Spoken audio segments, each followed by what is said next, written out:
अगर political parties या opposition इतनी मजबूत थी कि लाखों लोगों को दिल्ली ला करके 2 महीने तक ठंड में बैठा सकती, फिर तो मोदी प्राइम मिनिस्टर नहीं होना था। मोदी अपने नजरिए से इल्जाम लगा रहा है पॉलिटिकल पार्टीज के ऊपर कि ये लोग पीछे से करवा रहे हैं। इतना बड़ा पॉलिटिकल इम्पैक्ट छोड़ के जाएगा कि मोदी आने वाले समय में अपनी जमीन खो बैठेंगे। इसको मैं पॉलिटिकल टेररिज्म करार दूंगा। ये डराने धमकाने बदलाखोरी की राजनीति के ऊपर होते। अगर अमित शाह के मोदी के माता पिता बैठे होते, उनके गांव के बुजुर्ग लोग बैठे होते, तो वो क्या पतंग उड़ाते। नमस्कार, आदाब। आप देख रहे हैं खबर इन दिनों। आपके साथ मैं मोहम्मद अफजल आलम। किसानों का प्रदर्शन लगातार जारी है पिछले 53 दिनों से, लेकिन सरकार के कानों पर जू नहीं रेंग रही है। आज एक अहम बैठक हुई कॉन्स्टिट्यूशन क्लब में, जहां पर किसान नेता और कई प्रतिनिधि, कई राजनीतिक दल के नेता भी पहुंचे। उसमें क्या रणनीति बनी, आइए जानते हैं पंजाब के विधायक और कद्दावर नेता सुखपाल सिंह खैरा से। आज क्या रणनीति बनी सर? देखिए, आज यहाँ कॉन्स्टिट्यूशन क्लब में ये मीटिंग थी। पॉलिटिकल पार्टीज़ के लीडर्स बुलाए गए थे और बुलाने वाले थे सरदार गुरनाम सिंह चड़ूनी, जो भारतीय किसान यूनियन हरियाणा के प्रेसिडेंट हैं। वो उस संघर्ष में पूरे इन्वॉल्व हैं। लेकिन उन्होंने ये महसूस किया कि पॉलिटिकल क्लास अलग क्यों बैठी है। जो किसान आंदोलन के संचालकों ने ये फैसला लिया ना कि इसको नॉन पॉलिटिकल रखना है, उसका हम स्वागत करते हैं, उसकी हम पालना करते हैं। लेकिन पॉलिटिकल पार्टीज़ की एक अपनी जिम्मेवारी है कि जब भी देश में कोई गलत काम होगा या लोगों के साथ अन्याय होगा, तो पॉलिटिकल पार्टीज़ ने उसका विरोध करने के लिए हम बनाए गए। हम कोई व्यापार करने के लिए, बिजनेस करने के लिए नहीं बनाए गए।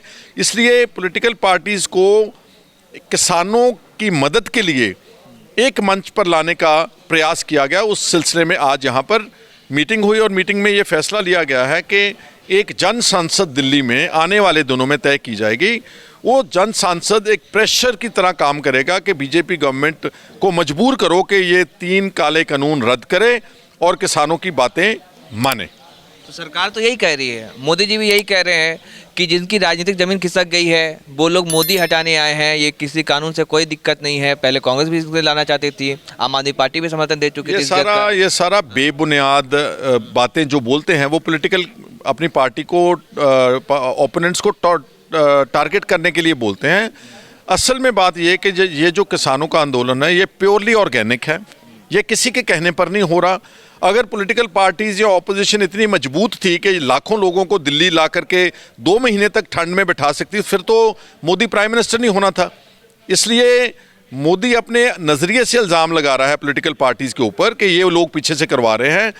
असल में फैक्ट यही है कि ये टोटल आंदोलन लोगों का खड़ा किया हुआ है, किसानों का, मजदूरों का खड़ा किया हुआ है, और ये बहुत बड़ा आंदोलन है। ये इतना बड़ा पॉलिटिकल इम्पैक्ट छोड़ के जाएगा कि मोदी आने वाले समय में अपनी ज़मीन खो बैठेंगे।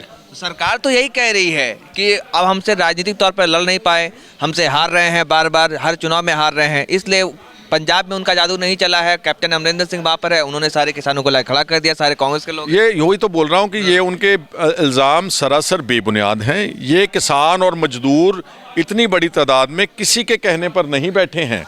ये बीजेपी की बिल्कुल मुकम्मल हार देख रहे हैं हम, क्योंकि वो आंदोलन को सीधे तौर पे ऊपर कमज़ोर नहीं कर सके। कई इल्ज़ाम लगाए उन्होंने, खालिस्तानी बोला, नक्सलवादी बोला, पाकिस्तान के एजेंट बोला, चीन के एजेंट बोला।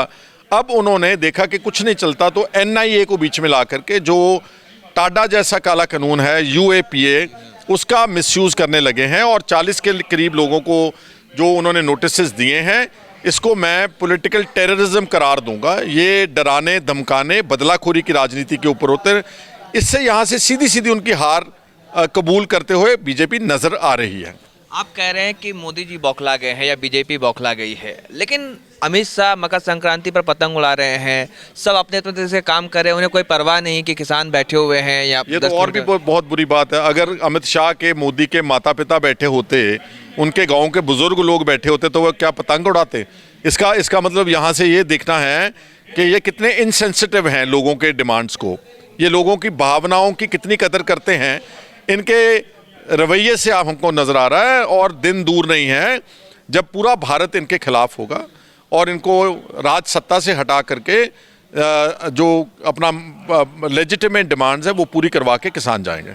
आप लोग आंदोलन कर रहे हैं, आप लोग मीटिंग कर रहे हैं, आप लोग बैठकें कर रहे हैं, लेकिन सरकार आप लोगों को कहीं ऐसा नहीं लग रहा कि अलग थलग कर चुकी है? पब्लिक के मन में ये परसेप्शन बैठा दिया कि ये तो सिर्फ पंजाब और हरियाणा के किसान हैं, और उन्हें लगता है कि पंजाब में मेरा कुछ होना भी नहीं है। जादू 2014 में मोदी के धुआं चला, 2019 में चला, लेकिन पंजाब एक वाहिद ऐसा स्टेट था जहाँ पे नहीं चला। तो उन्हें लगता है छोड़ो रहने तो पंजाब। ये आने वाला समय बताएगा कि अकेला पंजाब तक सीमित है ये आंदोलन या ये सारे भारत में इफेक्ट करता। आज ही अखबारों में एक बहुत बड़ा सर्वे आया है कि आज अगर इलेक्शन कराई जाए तो मोदी को 300 नहीं केवल 100 सीट मिलेगी। ये तो आने वाला समय बताएगा ना। एबीपी न्यूज़ तो कर रहा है अपने ओपिनियन पोल में कि मोदी जी अभी सबसे आज जो हैं, मैं मोदी गोदी मीडिया की बात नहीं कर रहा, मैं इंडिपेंडेंट जो रिसर्च सेंटर्स हैं उनकी बात कर रहा हूँ। आज ही बड़े न्यूज़पेपर्स में ये न्यूज़ जो है रिपोर्ट हो चुकी है। धन्यवाद।